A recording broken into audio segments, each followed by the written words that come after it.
So the Spurs are practically back at full strength. What does that mean for the starting unit and the second unit? You are Locked On Spurs, your daily San Antonio Spurs podcast. Part of the Locked On Podcast Network, your team every day.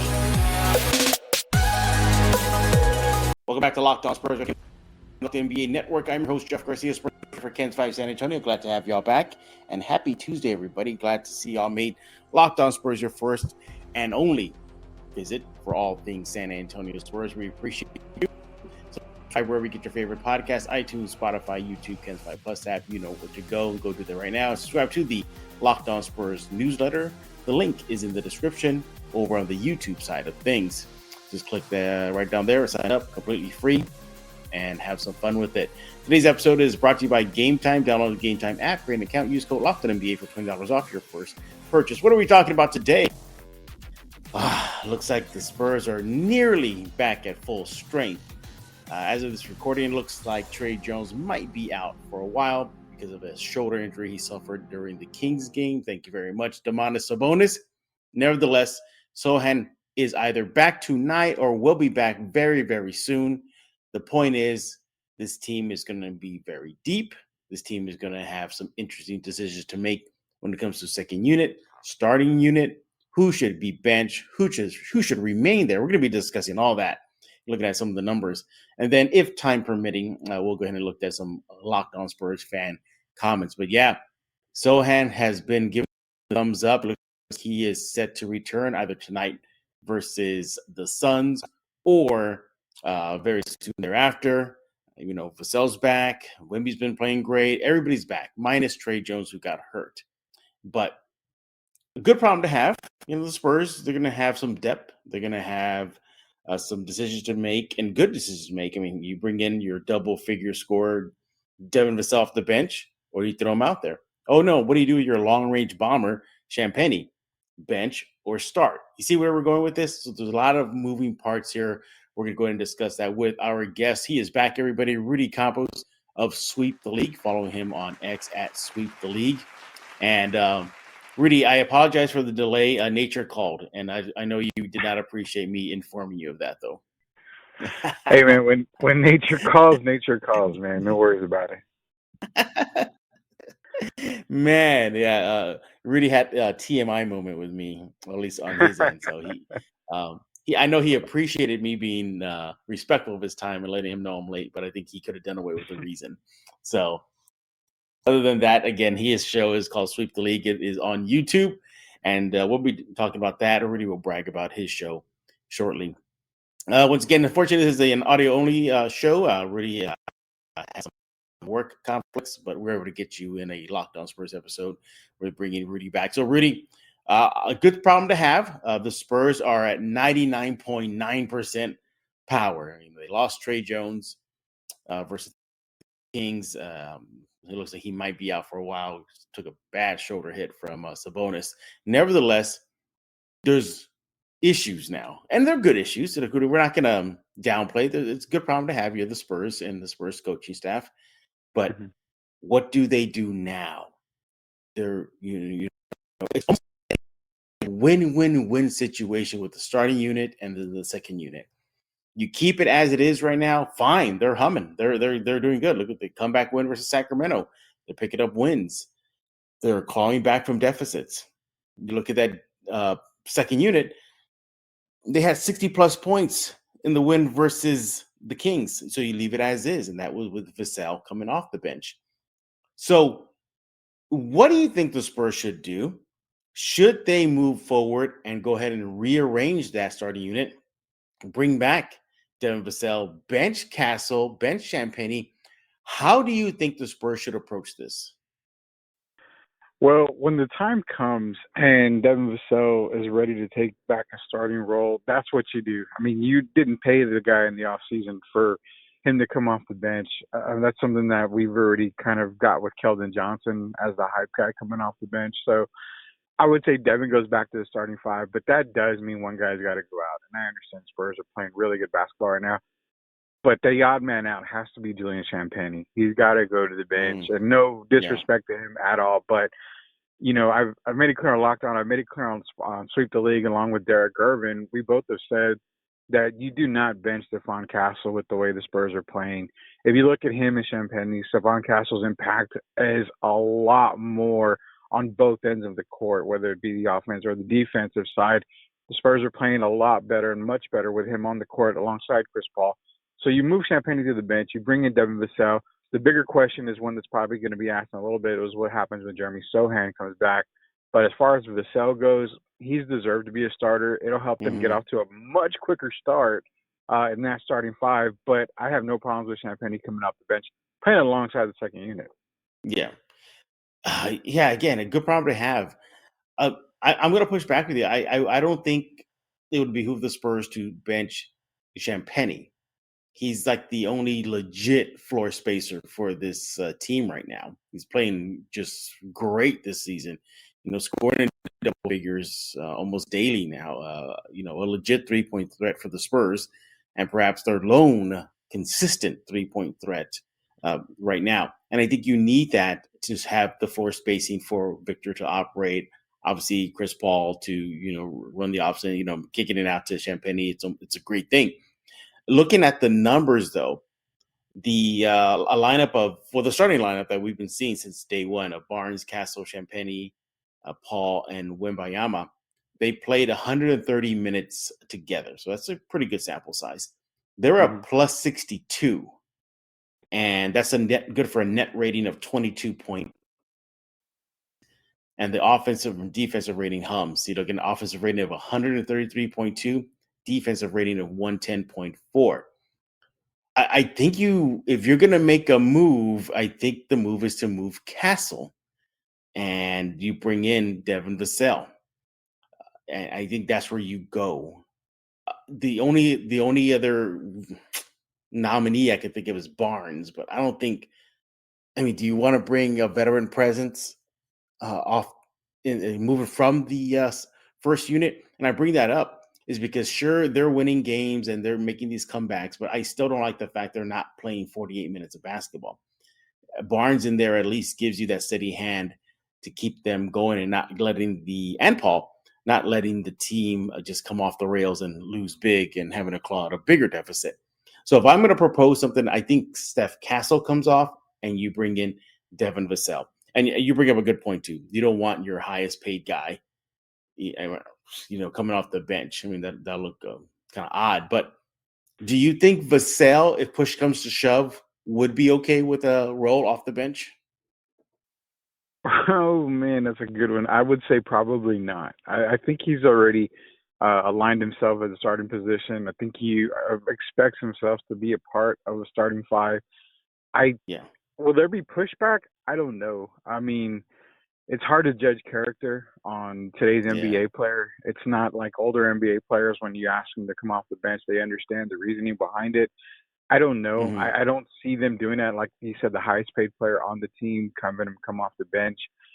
I can't see it happening. I think there would be a little pushback. I don't know if it would mess up anything in the locker room, but I don't see it happening. I don't think Devin would make it a huge factor, but after a while, he's going to want to insert himself back into the starting five. And, he deserves it. He's probably the second best player on the team, so I think he deserves to be on the starting five. And I get what you're coming with the Champagny, getting the start over, Stephon Castle, but is that more of a you don't want to mess with his confidence type move, or is that more of he has that kind of an impact more than Castle type move? Yeah, if you take Castle off, then your defense takes a hit.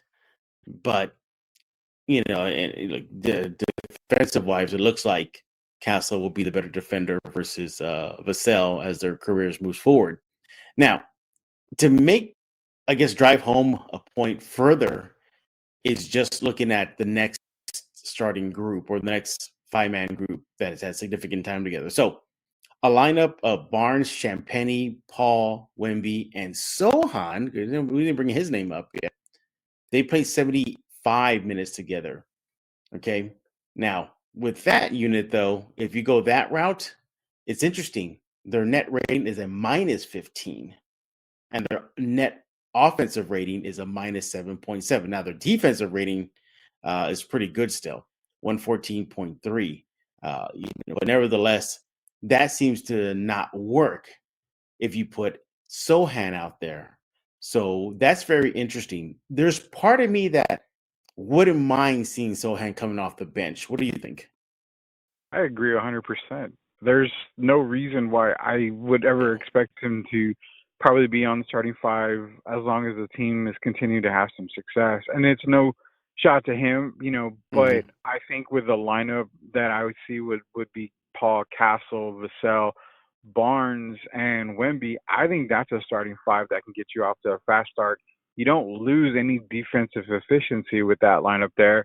Having the guys like Keldon, Champagny, and Jeremy Sohan come off the bench, I think that is a really good starting second unit for the San Antonio Spurs of those three guys. So I don't mind Sohan coming off the bench. I actually prefer it a little bit more. Again, it goes back to you've got scoring with Keldon and Champagny, and you've got defense with Sohan coming off the bench. You're not losing a whole lot switching out the guys with that second unit. So I have no problems with Sohan coming off the bench.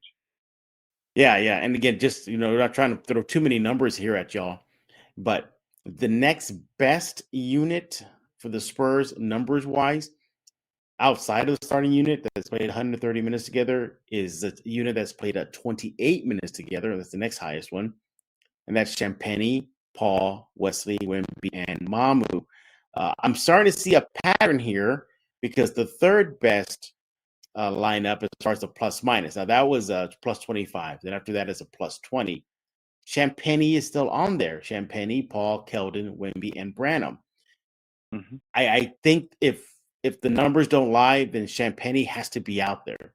He has to. And again, I go back to his spacing, the spacing he creates. And look, he's playing having a great season so far.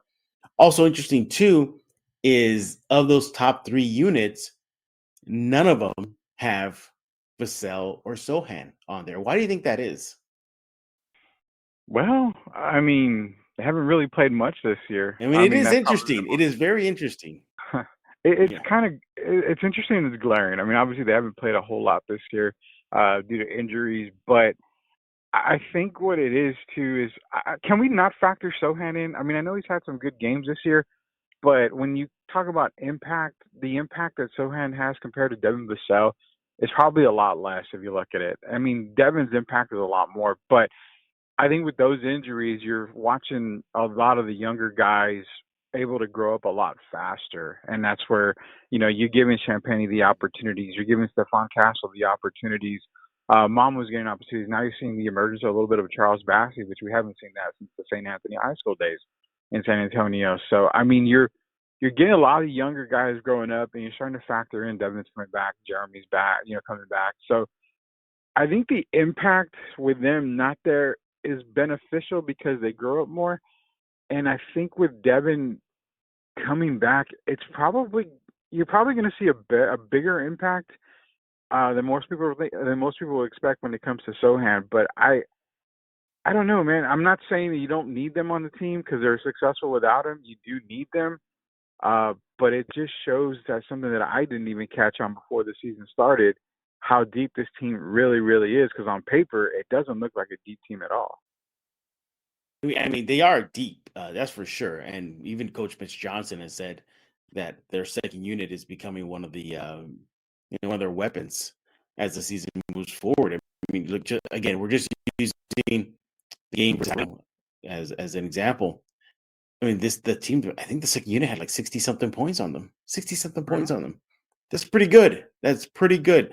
And I think the second unit for Sacramento had 40-something points on there. The point is that they got depth at the guard. There's no question about that. They got depth at swing guys. No question about that. And now they're starting to have depth at the big man spot with Bassey, and I guess to agree, Mamu-ish, but, Mamu definitely is that small forward type guy. I look, I could see them tinkering with, hold that thought. When we get back, We're going to continue our chat about what the Spurs should do moving forward. As of now, everybody seemingly is back. Well, the team is almost back to 100%, about 99.9. But unfortunately, Trey Jones got hurt. We're going to look at some more numbers and then ask the final verdict. What should the starting unit be moving forward? We're going to be talking about that with Rudy Campos of Sweep the League. Make sure to follow him on X at Sweep the League. But first, I want to talk to you about Prize Picks. Hey, let's talk about Prize Picks, America's #1 daily fantasy sports app with over 5 million active members. Right now, you can win up to 100 times your money on Prize Picks with as little as 4 correct picks. Prize Picks is the best way to get on the action in sports in most states, including California, Texas, and Georgia.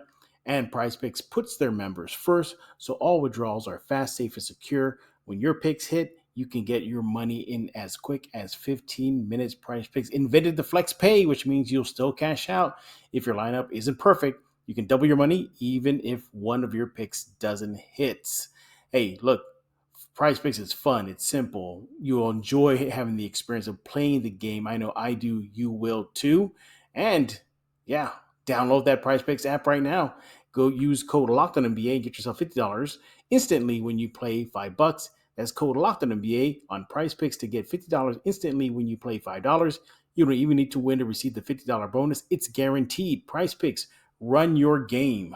Hey, I want to talk to you about Game Time. Go to gametime.co right now. Game Time has a new feature called Game Time Picks. Makes getting tickets easier for your favorite live events that much better. Game Time filters out the fluff, so you only get incredible deals on great seats. You don't have to waste time searching through thousands and thousands of tickets.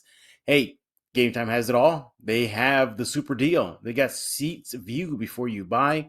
They got curated deals to make it easier to find the best price on great seats, the lowest price guarantee, event cancellation protection, job loss protection.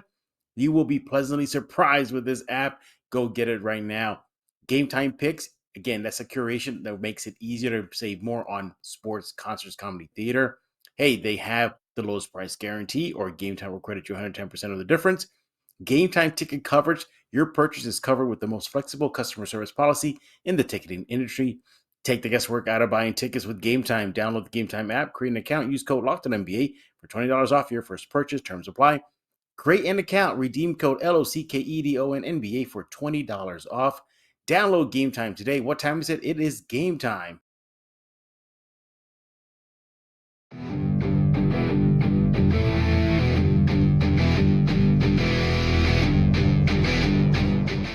Back right here on Spurs with Rudy Campos of Sweep the League. Follow him on X at Sweep the League. And he'll never want to know why I'm late again. Ever, ever, ever. Ever again. Okay, he will never want to know. But anyway, we're talking about the Spurs, and now that they're close to being 100% healthy, what should the Spurs do moving forward? And again, with Trey Jones is unfortunate. It's just one of those hard fouls / screens that got him good. And it looks like he'll be out. It looks like there's no ill will from Domantas Sabonis, but they'll be okay because point guard depth, they're good. Chris Paul, Castle, Blake Wesley. So, yay, Spurs getting that depth. Here's the thing, Rudy. I can see the situation where they just opponent dependent, maybe switch around the starting unit, maybe keep the starting unit, but then to switch people in faster. I don't know. I think that's probably the best approach because they're playing so well right now. The last thing they need to do is disrupt chemistry with some sort of big wholesale change. I mean, imagine, all right, Champagne, you're out, Castle's out, in is Vassell, and in is Sohan. And on paper, that looks like that could work. And those are your top guns. But again, I go back to that. You're losing floor spacing. You're losing some perimeter defense with Castle. I would not be surprised if moving forward they keep Vassell on the bench. Do you think, man, I know you want him in that starting unit, but this is rough, man. This is rough. And look, if you're the Spurs coaching staff, you love this problem. But if you're gonna pull, I think it's got to be Castle. He's the rookie. If they're gonna pull somebody from the starting unit, it's got to be Castle. He's having a good rookie season, no doubt about that. But in the last few games, kind of been a little erratic.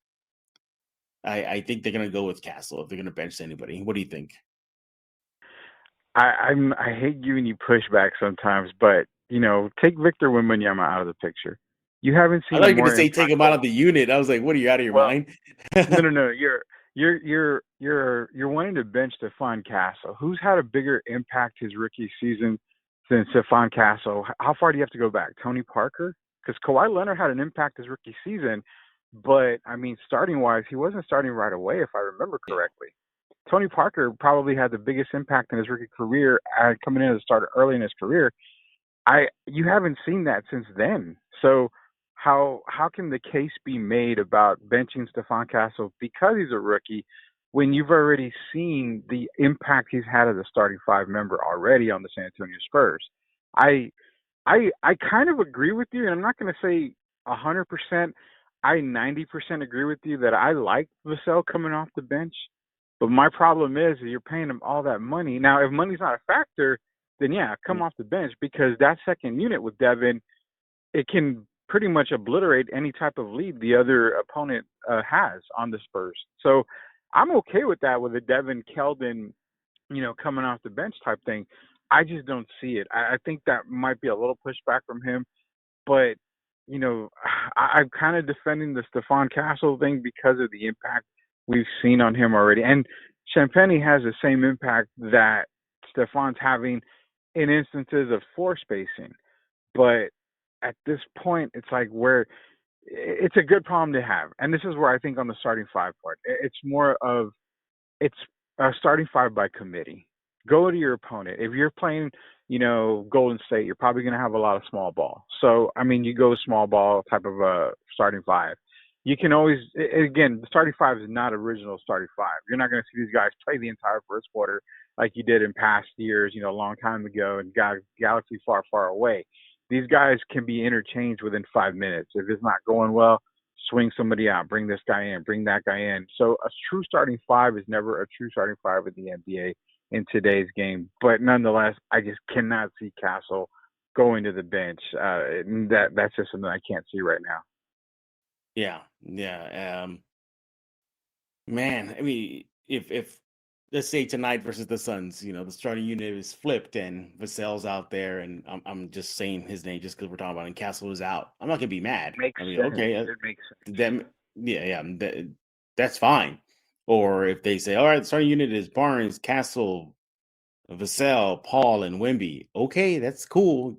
I mean, again, I don't think it's too much of a hit, but something's telling me that they're gonna keep Vassell on that second unit for a while. I think they're gonna do it.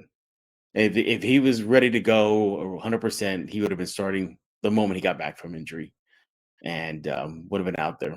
Maybe you give him that one game, a tune-up game, but after that, moving forward, you don't, and you haven't seen that yet.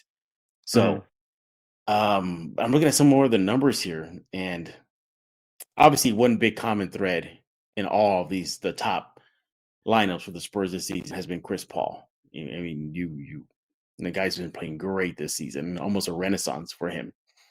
He's in the top three lineups for the Spurs as far as plus minus is concerned. Interesting though is that you don't. Again, we understand that Vassell has been in and out of the lineup, but Vassell's name does not appear in any of the top lineups. I mean, you have to dig deep to find his name to pop up. I think the next one where he's included is a lineup of Barnes, Castle, Collins, Champagny, and Vassell. And that's like near the bottom of the numbers of starting units. So again, you give him a little pass because he has been injured. He has not gotten that rhythm. But I think you're gonna see some interesting moves moving forward. Look, you have the play-in game tonight. The NBA Cup's not playing. I'm sorry, excuse me. The NBA Cup game tonight. Does that change things? Again, is it dependent? It looks like the Spurs are gunning for it.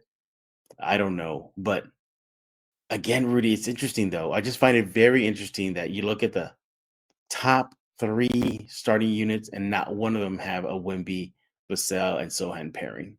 You have to go to the fourth best starting unit, and that's only with Wemby and Sohan.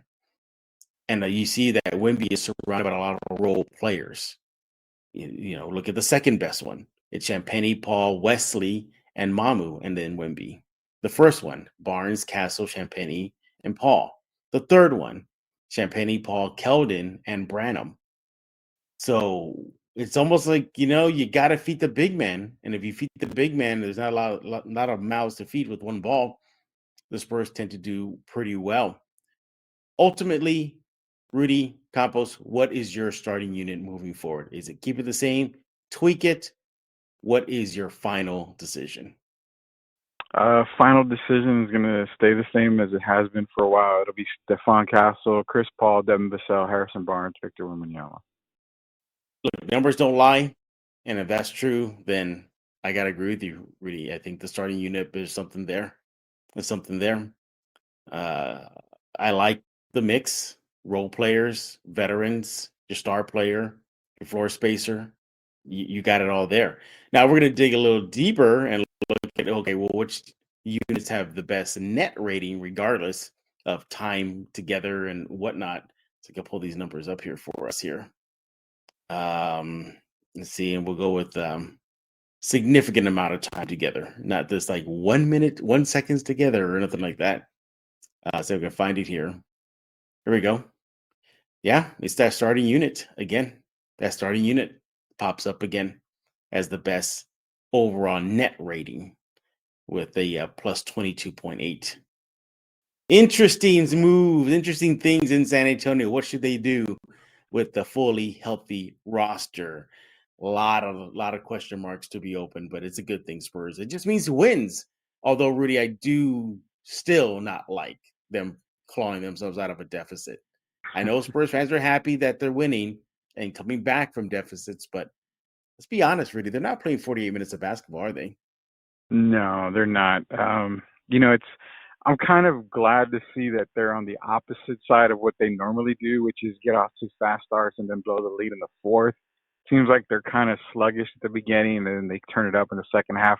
You're playing with fire there because eventually sometimes that luck's going to run out and you're just not going to be able to catch up. But, I mean, luckily they've been able to catch up. They've been able to maintain the lead once they've got it in the fourth quarter. So attribute all of that to the two veterans that they brought in. I did not foresee them being this good this fast. Sure. I knew Chris Paul was going to make a difference, and I know he makes a difference everywhere he goes. But the impact reminds me a lot of New Orleans Hornets Chris Paul early in the year when his career. Oh, yeah. So that's kind of what I'm seeing because those teams right there. I mean, they were good, but they weren't great. And when he got onto the floor, it just seemed like they were a totally different team. Absolutely. Rudy Campos will sweep the league. Let us know what you think about his take and our takes regarding the Spurs roster, lineups, starting five, second unit. What would you do? Keep Vassell out there, bring him back, keep him on the bench Vassell, bench Champagny. What would you do? Let Rudy know on X at Sweep the League. Let me know by simply following Locked On Spurs on YouTube, subscribing wherever you get your favorite podcasts, and as well as subscribing to the Locked On Spurs newsletter. Hey, I know we're going to be talking about fan comments, but if time permitting, we're going to do that. But we're going to look at tonight's game, Spurs Suns, a big game for the Spurs as far as the NBA Cup. If they win, they're in. Simply as that. We're going to be discussing that and more right here on Locked On Spurs. But first, I want to talk to you about BetterHelp. This episode is sponsored by BetterHelp. Look, Halloween lets us have fun with what scares us, but what about those fears that don't involve zombies and ghosts? Therapy is a great tool for facing your fears and finding ways to overcome them, because sometimes the scariest thing is not facing our fears in the first place and holding ourselves back. Therapy is very helpful. Learning coping skills, positive coping skills, setting boundaries. What empowers you to be the best version of yourself if it isn't just those for those experienced major traumas, those for also experience good things, just want to keep those good things going. So if you're thinking about starting therapy, give BetterHelp a try. It's entirely online, designed to be convenient, flexible, suited to your schedule. You just fill out a brief questionnaire, get matched with a licensed therapist, switch therapists at any time for no additional charge. Go to BetterHelp right now. It'll help you become your better version of yourself. Overcome your fears with BetterHelp. Visit BetterHelp.com/LockedOnNBA today to get 10% off your first month. That's BetterHelp, HELP.com/LockedOnNBA. Hey, this is Hot Rod. And I'm RC from San Antonio Spurs. And you're listening to Locked On Spurs with Jeff Garcia. We're back right here on Locked On Spurs with Rudy Campos of Sweep the League, the only man I ever seen defeat the Fantastic Four, the Hulk, and the West Coast Avengers by simply showing them that he has hands. Is that true? Very, very true. Out of all of figured. them, I want to say the West Coast Avengers. Shout out to them, but I mean, that's probably the easiest. I blinked and I was able to beat them. Man, Rudy, you're a beast out there. Make sure to follow him on X at Sweep the League. Again, we will if we have a little time, we'll get into some fan comments. But big game tonight as far as the NBA Cup is concerned. Spurs, Suns. In a nutshell, it's basically this: they beat the Suns and they're in. That's pretty much what it comes down to. And Champagne did say after the game versus the Kings that the money is very motivational for him. He said he's not going to lie. So there's a lot of money at stake should the Spurs go ahead and enter that tournament. But Rudy, last season the Spurs fan base made fun of the Lakers for hanging up a in-season tourney banner. I think if the Spurs do that, it'd be a little cringe, wouldn't it, if they were to win it all?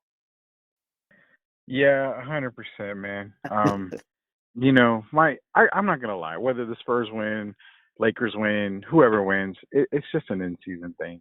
I've never found it to actually be a great thing for the NBA. I mean, cool. It's a tournament win, whatever, but it's nothing that requires a banner. It's nothing that requires a river parade. It's a hey, you want a trophy? Cool. You got extra money. That's even better for the guys that don't make a lot of money. That's the most bonus part about everything. But other than that, just treat it like regular season games. The biggest picture is the playoffs and beyond. Yeah, we'll see. Again, it is a NBA Cup game. And like I said, if the Spurs win, they're in. Simple as that. But nevertheless, outside of that, they do have a game versus the Suns. Should be a tough out for the Spurs.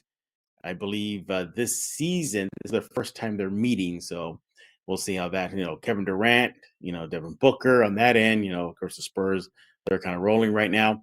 If you're looking at recent history, well, not good for the Spurs. They have lost 2 straight in Phoenix. I think it's just going to come down to them playing that defense. So right now, the Suns average about 113 points per game.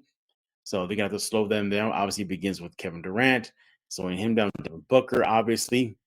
But this is still a Phoenix Suns team, Rudy, that you don't know what you're going to get. Are you going to get that powerhouse on paper team or that team that leaves you scratching your head? Like, how are you guys losing these games when you're unloaded like that? Why do you think there's so much up and down with Phoenix of late?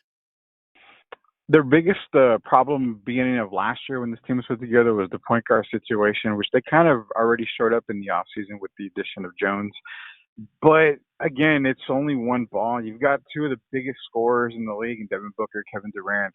You have to also factor in Bradley Beal tends to get his, 1 or 2 in there. But I think it's just it's one of those factors where there's too many mouths to feed, and that's probably what gives them a whole lot of trouble. If Phoenix was able to understand that ball movement is key, which nobody in the NBA understands ball movement anymore.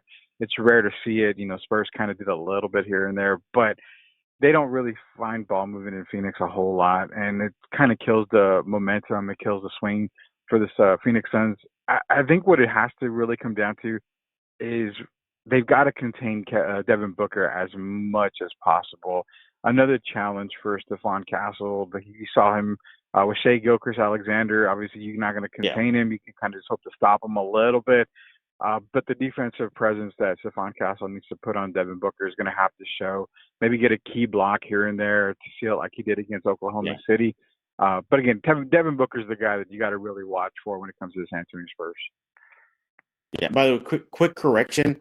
The Spurs have won 2 games in Phoenix straight. So my bad on that. So history is on the Spurs side. So Phoenix has been kind to the Spurs. Looking deeper here, offense should not be, well, at least stopping the Spurs offense may not be a big concern to Phoenix. They're allowing opponents to score 114 points per game, while the Suns, as I mentioned earlier, they average 113. So it could be a nip and tuck game. Now, 3-point Obviously, the Spurs got the key on that. Right now, the Suns are connecting on 38% of their three shots. They're taking about 40 a game and making 15 on average. So keep an eye out for that. I think the Castle Booker matchup is going to be fun. As of this recording, the injury report has not been released, but you can pretty much pencil in Trey Jones not available. And if everybody's ready to go, it'll be interesting to see. Now, one thing that you definitely got a key on here, I can pull up some of the numbers here right now when it comes to the Suns things and what to look for, is they're rebounding the ball. They've been out rebounding their opponents in 3 straight games. So they're crashing the board. That's something to keep an eye on. Good thing for the Spurs is they got glass cleaners from Wemby to Bassey. They got guys that can rebound, so good on the Spurs. Also, you do want to keep an eye on that scoreboard throughout the game, especially at halftime. Rudy, at halftime, if the Suns are up on the scoreboard, they're undefeated at home. So they don't let go of leads. So it'll be a true test if the Spurs can really rally. They've been rallying with halftime deficits to win for the most part. Not all, but for the most part. But it's Suns, they hold on to that lead and they don't let go, as the numbers show. I think it's going to be I think it might be a tough out for the Spurs tonight. Yeah, it's going to be a very tough out. Playing in Phoenix has always been tough. I mean, fans really remember the days of Kevin Johnson and Tom Chambers, where you go into Phoenix and you're probably not going to win if you're a Spur. Spurs team, they had a lot of trouble back then. So I think it's going to be a tough out. I really expect Booker and Durant to have a really, really big game. Key for me for the Spurs to maybe get an opportunity to win. Obviously, he's got to knock down their shots, but I think you hit it right there. They got to be able to clean up the glass. We need to see a big game out of Zach Collins, if anybody. Crash the boards, get some rebounds, help Wemby, make sure it's just everybody just crash the boards is what it is. Take Phoenix out of their game when it comes to rebounds, because a lot of those rebounds tend to go off into fast break points for Phoenix. They're a really good running gun type team. So slow the game down, get on the boards, crash the boards, get rebounds, and I think that could equal a Spurs victory. Yeah, exactly. Should be a fun game. Again, a little motivation. You got the NBA Cup game on the line. Again, if they win, they're in. Simple as that for your San Antonio Spurs. All right, there you have it. A quick preview of tonight's game, Spurs Sun. Unfortunately, we didn't have time to get into some fan comments. We'll probably do that in the next episode of Locked On Spurs. Rudy, talk to us about Sweep the League. Yeah, Sweep the League. We're coming to you on YouTube. Just go to YouTube, search Sweep the League TV. It's usually Monday through Friday at 9 p.m. We go live. A lot of stuff's going to be changing in the new year for 2025. We have launched Sweep Unplugged, and it's going to be going live as well sometime. So just a whole lot. It was going to take me an entire 30, 45 minutes to get into everything that we do. So best thing to do is go to YouTube, search Sweep the League TV, be a subscriber today. He is Rudy Campos of Sweep the League. Follow him on X at Sweep the League. Hey, we thank you for making Locked On Spurs your first listen every single day. Free and available wherever you get podcasts, iTunes, Spotify, Ken's 5 Plus app, YouTube. You know where to go. Just do it right now and join the fun right here on Locked On Spurs. Subscribe to Locked On Spurs newsletter. It's free and available right now. Click on the description below. And if you're in the YouTube side of things, click the link. Sign up. It's free and nice companion piece for Locked On Spurs. We'll be back tomorrow talking all things silver and black, likely recap what happened in Phoenix and so much more. Maybe get into those fan comments, hopefully. But for Rudy Campos, I am Jeff Garcia. We're going to put a lock in this episode of Locked On Spurs.